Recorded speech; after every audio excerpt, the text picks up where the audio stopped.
Hello बच्चों, आज आपकी वर्कशीट नंबर 52 है सोशल साइंस की। डेट 10 नवंबर 2020। आपकी हिस्ट्री की बुक का चैप्टर नंबर 1 फ्रांसीसी क्रांति आज की वर्कशीट में कवर किया जाएगा। आप पहले भी ये चैप्टर पढ़ चुके हैं, बट इस चैप्टर के कुछ पार्ट्स रह गए थे, तो इस हफ्ते जो आपकी 2 वर्कशीट्स आएंगी उनमें वो पार्ट्स कवर किए जाएंगे। ठीक है, जैसे कि आप यहाँ पे देख सकते हैं कि फ्रेंच रेवोल्यूशन की टाइमलाइन मैंने यहाँ पे डाली हुई है। तो यहाँ तक तो आप अपनी पहली वर्कशीट्स में पढ़ चुके हैं। तो आज और जो नेक्स्ट वर्कशीट आएगी उसमें हम ये सब पढ़ेंगे। ठीक है, तो आइए वर्कशीट को शुरू करते हैं।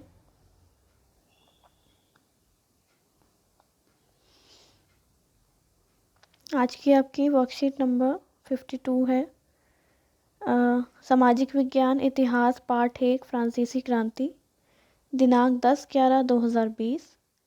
इसमें आप सबसे पहले अपना नाम लिखेंगे, उसके बाद अपने शिक्षक का नाम लिखेंगे। और आज की जो आपकी वर्कशीट है उसका टॉपिक है फ्रांसीसी क्रांति पार्ट 4, क्योंकि पहले के 3 पार्ट्स आप पहले पढ़ चुके हैं।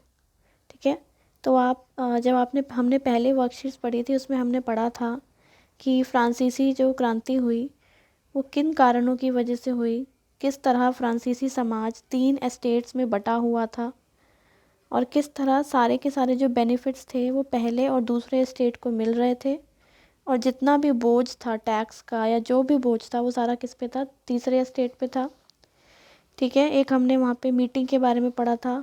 उस मीटिंग में से जो तीसरा स्टेट था वो वॉकआउट कर गया था, और जिस वजह से उन्होंने एक जैकोबिन क्लब को फॉर्म किया। ठीक है, और उस तरह जिस फ्रेंच रेवोल्यूशन हुई, फ्रांसीसी क्रांति हुई, और फ्रांसीसी क्रांति के बाद कुछ विचार निकल कर सामने आए, जैसे स्वतंत्रता, समानता, भाईचारा, इस तरह के विचार सामने आए। ठीक है, तो फ्रांसीसी क्रांति होने के बाद लोकतंत्र की स्थापना होनी थी, लेकिन लोकतंत्र की स्थापना भी एकदम से नहीं हुई। ठीक है, तो 1792 से लेके 1794 तक उग्र गणतंत्रवाद का चरण रहा। आइए देखते हैं। 1789 की फ्रांस की क्रांति का भय यूरोप के अन्य देशों में भी फैलने लगा। ठीक है, 1789 में जो फ्रांस में क्रांति हुई उसका भय यूरोप में जो बाकी देश थे उनमें फैलने लग गया। जो पादरी एवं कुलीन वर्ग फ्रांस से भाग गए थे उन्होंने क्रांति के विरुद्ध भावना फैलाई। ठीक है, तो क्योंकि थर्ड एस्टेट ने अपना शासन स्थापित कर लिया था फ्रांस में, तो पादरी और कुलीन वर्ग फ्रांस से भाग गए थे, और उन्होंने भागने के बाद जहाँ पर भी वो गए वहाँ पर क्रांति के विरुद्ध भावना फैलाई, क्योंकि क्रांति ने एक तरह से उनके जितने भी उन्हें एक्स्ट्रा अधिकार मिले हुए थे वो उनसे ले लिए थे। तो ऑब्वियस था कि वो उसके खिलाफ विरोध की भावना ही फैलाएंगे। फ्रांस के क्रांतिकारी सिद्धांतों का प्रचार सारे यूरोप में होने लगा। ठीक है, तो फ्रांस की क्रांति के बाद जितने भी सिद्धांत सामने आए हमारे, उनका जो प्रचार है वो पूरे यूरोप में होने लगा, सिर्फ फ्रांस में ही नहीं पूरे यूरोप में होने लगा। ऑस्ट्रिया ने फ्रांस में राजतंत्र को समर्थन दिया। ठीक है, ऑस्ट्रिया एक ऐसा देश है जिसने क्या कहा कि फ्रांस में राजतंत्र की स्थापना होनी चाहिए, जो पहले से चला आ रहा था राजतंत्र वही वहाँ पर चलना चाहिए। इसके विरोध में फ्रांस ने ऑस्ट्रिया के विरुद्ध युद्ध घोषित कर दिया। ठीक है, अब फ्रांस के लोगों को राजतंत्र तो बिल्कुल भी मंजूर नहीं था, तो क्योंकि ऑस्ट्रिया राजतंत्र को सपोर्ट कर रहा था, इसलिए फ्रांस ने क्या किया, ऑस्ट्रिया के विरुद्ध युद्ध घोषित किया। उन्होंने इसे निरंकुश राजाओं एवं कुलीनों के विरुद्ध जनता की जंग के रूप में मान लिया। ठीक है, जो उन्होंने ऑस्ट्रिया के खिलाफ युद्ध घोषित किया उससे उन्होंने क्या माना कि वहाँ पर जो निरंकुश शासन चल रहा था राजा का और कुलीन वर्ग का, उसके विरुद्ध जनता की जंग थी वो। ठीक है, तो वयस्क मताधिकार के आधार पर राष्ट्रीय कन्वेंशन का गठन हुआ। ठीक है, तो वहाँ पर वयस्क मताधिकार यानी कि जितने भी वयस्क नागरिक हैं उन्हें वोट देने का अधिकार दिया गया, और उसके आधार पर एक राष्ट्रीय कन्वेंशन का गठन किया गया। ठीक है, अब नेक्स्ट है नेशनल कन्वेंशन और आतंक का राज। 21 सितंबर 1792 को नेशनल कन्वेंशन का प्रथम अधिवेशन हुआ। ठीक है, कब हुआ, 21 सितंबर 1792 को नेशनल कन्वेंशन का प्रथम मीटिंग हुई। इसमें जैकोबिन एवं जीरोदिस्ट दल प्रमुख थे। ठीक है, कौन से दो दल थे? एक तो जैकोबिन क्लब था, ठीक है, और दूसरा कौन सा था? जीरोदिस्ट। जैकोबिन अनुशासित और संगठित थे। पेरिस पर इनका प्रभाव था। ठीक है, ये जैकोबिन क्लब जो था वो तीसरे एस्टेट द्वारा बनाया गया था। इसका प्रमुख नेता था मैक्समिलियन रॉबस्पेयर। तो ये बहुत इंपॉर्टेंट है कि उनके जो प्रमुख नेता थे उनका क्या नाम था? मैक्समिलियन रॉबस्पेयर। दूसरी तरफ जीरोदिस्ट थे। ये शिक्षित एवं कुलीन थे किंतु व्यवहारिक राजनीतिज्ञ नहीं थे। ठीक है, दो ग्रुप्स थे, जैकोबिन का था और जीरोदिस्ट का था। तो जो जीरोदिस्ट थे वे शिक्षित भी थे, कुलीन मतलब हाई क्लास भी थे, लेकिन एक राजनीति करने के लिए जो चाहिए होती है चीज़ें वो व्यवहार में उनके नहीं थी। इसके प्रमुख नेता थे मैडम रोला, ब्रिसो आदि। दोनों ही गुट गणतंत्र के हिमायती थे। ठीक है, दोनों क्या चाहते थे? गणतंत्र स्थापित हो। ठीक है, आप सभी को पता है हमारा देश भी गणतंत्र है।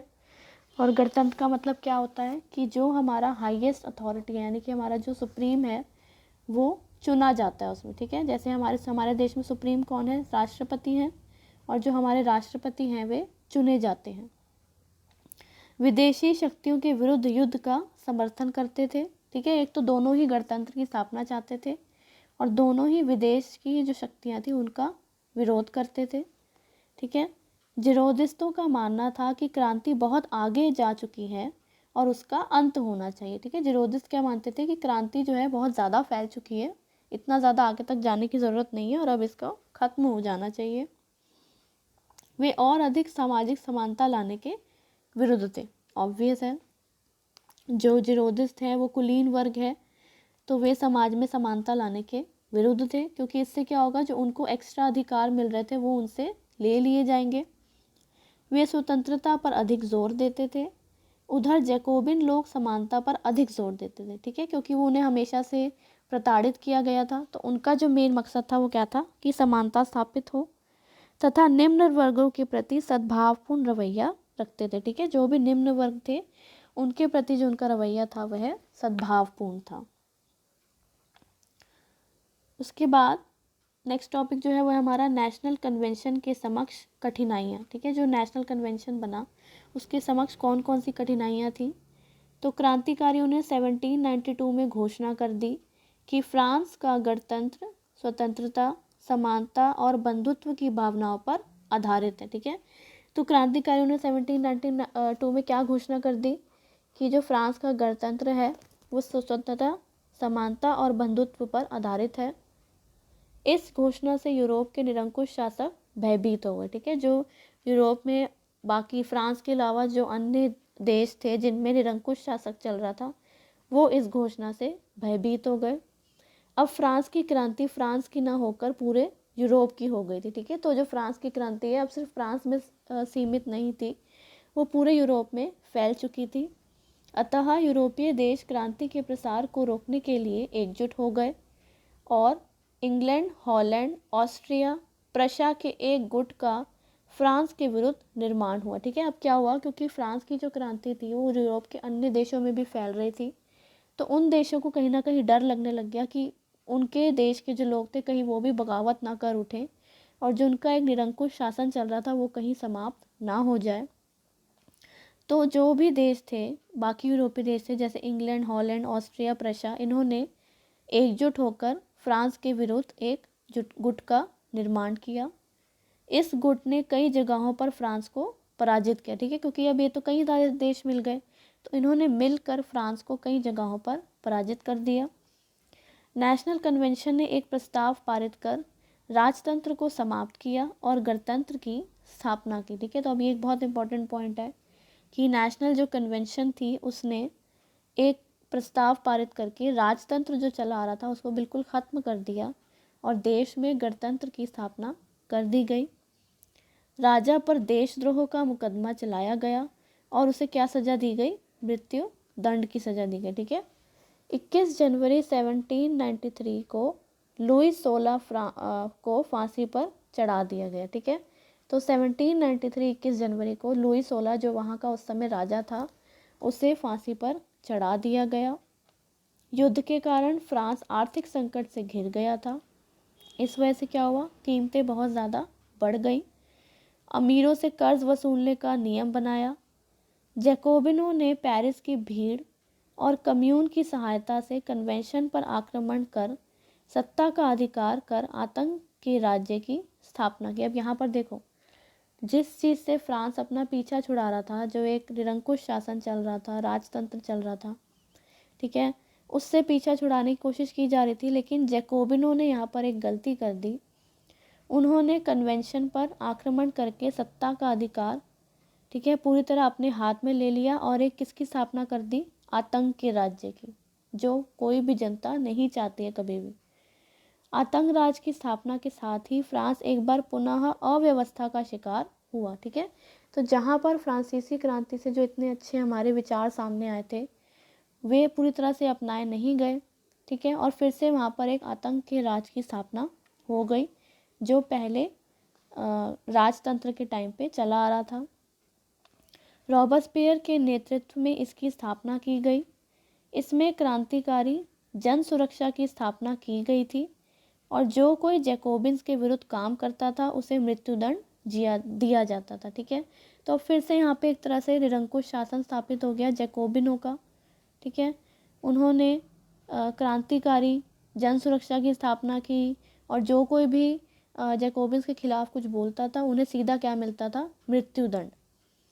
जुलाई 1794 में रॉबस्पियर कैद कर लिया गया और फांसी दे दी गई। इसी के साथ आतंक के राज की समाप्ति हुई। ठीक है, तो 1794 में जुलाई में रॉबस्पियर को बंदी बना लिया गया और उसको क्या दिया गया, फांसी की सज़ा दी गई।